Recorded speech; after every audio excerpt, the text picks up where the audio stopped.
Ассаламу алейкум, урматтуу менин мекендештерим жана биздин каналдын көрүүчүлөрү, амансыздар туугандар. Эсиңиздерде болсо, бир жумалдын тетиги жактан сарай чыгарган болчук. 2 миллион деп билесиздер. 200 үй бата турган сарай болчу, ферма. Ошонун эле жанынан ушул үй сатыкка чыгып атат туугандар. Үйдүн сыртынан ушундай көрүнүшкен, кошуналар бүт бардыгы жашайт. Эң негизгиси трассанын жээгинде, ол жак трасса экен туугандар. Аябай көпчүлүгүңүздөр сурап атпайсыздар, Нур Султан трассага жакын үйлөр болсо чыгарчы деп. Үй болсо туугандар, үй 60 квадратный метр экен, участогу жери болсо официально 20 сотук жери менен экен туугандар, көрүп атасыздар. Үйдүн сыртынан ушундай көрүнүш. Адрес боюнча туугандар, адрес Тверская область, город Удомля экен. Районный центрге болгону 10 мүнөттүк жол экен. Документ маселеси боюнча көрдүңүздөр, документ маселеси бүт бардыгын текшердик, ограничение, запрет, залог бүт бардыгы таза экен. Келесиздер, үйдү көрөсүздөр, эгерде жагып калса, сразу оформление кылсаңыздар болот. Жүрүңүздөр, анда эмесе үйдүн ичин бир сыра кирип көрүп чыгалы. Видеого бирден класс басышты унутпайбыз, булчитип класстарды басабыз. Оператор акам, бул жакта соседти деле тартып коюңуз. Сосед, здравствуйте. Здравствуйте. Как поживаете? Нормально. Скажите, пожалуйста, вы Слава? Да. Дядя Слава? Да, Давно проживаете здесь? 25 лет. 25 лет? Ага. Расскажите, пожалуйста, про деревню. Деревня Нормально, деревня хорошая. жить можно? Жить можно, да. Дружно, да? Дружно, все дружно живут. А вы чем занимаетесь тут? Фермерством, Скотиной? да, Скотину можно держать? можно, Ага. А вы молоко продаете? да. Почем продаете, если не По секрет? 80 рублей. 80 рублей литр молока, да? Да. Сами забирают или привозят? Нет, я вожу сам. А, сами возите. Сам вожу и торгую сам. Я понял. Мына, көрдіңіздер, бұл жақ сосед. Дядя Слава очень хороший человек. Можно с ним общий язык найти, да, дядя Слава? Можно. А скажите, пожалуйста, тут это самое, от города как часто ходят автобусы? Каждый день ходят. Каждый день ходят? Да. Каждый час? Нет, утром идут, в обед и вечером. Ага. Но в основном утром и вечером идут. То есть, может, дядя Слава, спасибо вам огромное. Ну что, это зрителям нашим покажем тогда дом? Можно? Все, показывайте, конечно. Мына, көрдіңіздер, дядя Слава, спасибо огромное. Бұл жақ қошынасы екен, бізге аябай көп іштерімізге жардам қылышты мынау үй бойынша. Человек хороший, очень много помог нам.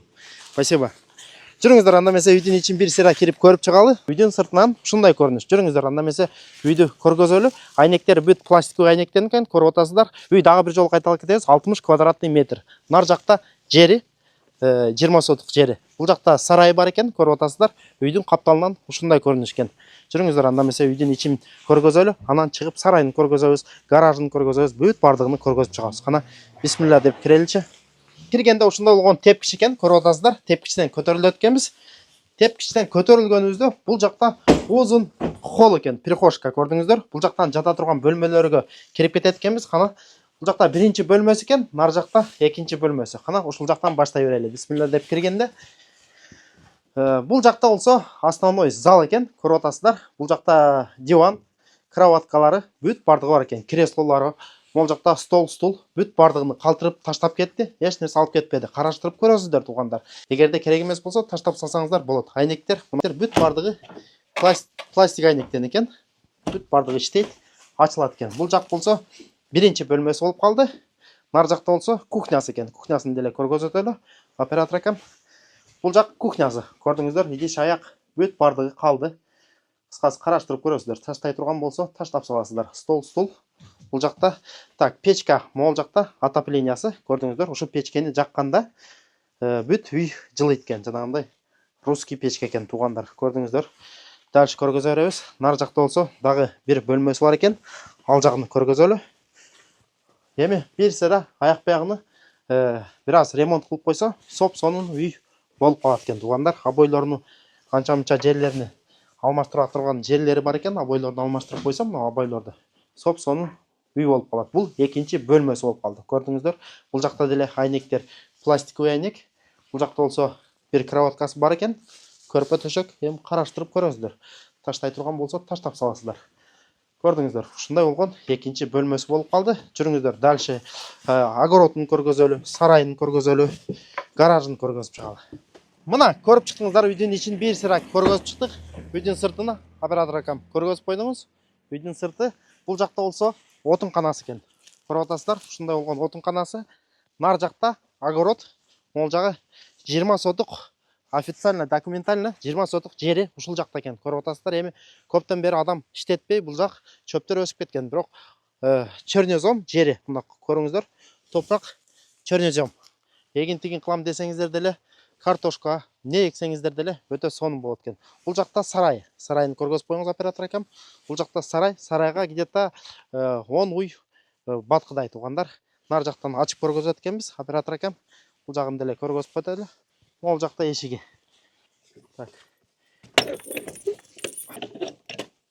Так, бұл жақта сарай көріп отырсыздар. Сарай деле бірінші сарай екен. Мына нар жақта екінші сарай. Инструменттер, лопатка, грабли ошончо екен да қысқасы. Бүт бардығы бар екен. Бұл бірінші сарай, ол жақта екінші сарай екен. Оператор акам огородын дағы бір жолы көргөзіп қойыңыз. Мына көрдіңіздер, огород айлантасыға ушинтип екі жағы тең тосылып шығып тұр. Қаласаңар, мал қармайым деген адамға деле өте сонун вариант екен. Мал қармайым деген, мына тоқойдың марқы беті поля, қалашынша поля екен, ал жаққа малдарын айдаса бола береді екен. Жаңағы қошнасы ошол жақтарға айдайды екен. Мына көріп шықтыңыздар туғандар, ушундай вариант екен. Үйдің сыртынан тағы бір жолы көргөзіп өтіңіз оператор акам. Үйдің сыртынан ушундай көрініш, асфальт жолдың жегінде қошналары бүт бардығы. Мына көріп отырсыздар, қошналары жашайды екен. Районный центрге туғандар, тағы бір жолы қайталап кетеміз. Районный центрге болғаны 10 минуталық жол екен. Ошол жақтан мектеп, садик бүт бардығы бар екен. Мектепке бесплатный подвоз ушул жақтан келіп, балдарды алып барып, кайра алып келет екен. Қараштырып көріңіздер. Ең негізгісі үйдің басы бойынша туғандар, үйдің басы 450 000 рубль екен туғандар. Өте срочно сатылып жатқандықтан басы ушундай болды. Долларға где-то 4 000 доллар болып қалады, где-то ошондай болып қалады. Қараштырып көресіздер. Документ мәселесі бойынша дағы бір жолы қайталап кетеміз. Документ мәселесі бүт бардығы даяр. Келесіздер, үйді көресіздер. Момент подписания договора ақшаны бересіздер. Анан баса белгілеп кете тұрған нәрсе туғандар, бізде залог, предоплата деген нәрсе жоқ. Көпшілігіңіздер шалып отпайсыздар, Нұрсұлтан ушу чыгарган үйүң бизге жагып калды, ошонун акчасын салып берели деп. Туғандар, бізде предоплата деген нәрсе жоқ. Келесіздер, үйді көресіздер, үй жагып калса, момент подписания договора акчаны бересіздер. Ушундай вариант. Кийинки видеолордо көрүшкөнчө аман туруңуздар. Ассаламу алейкум рахматуллахи ва баракатуху.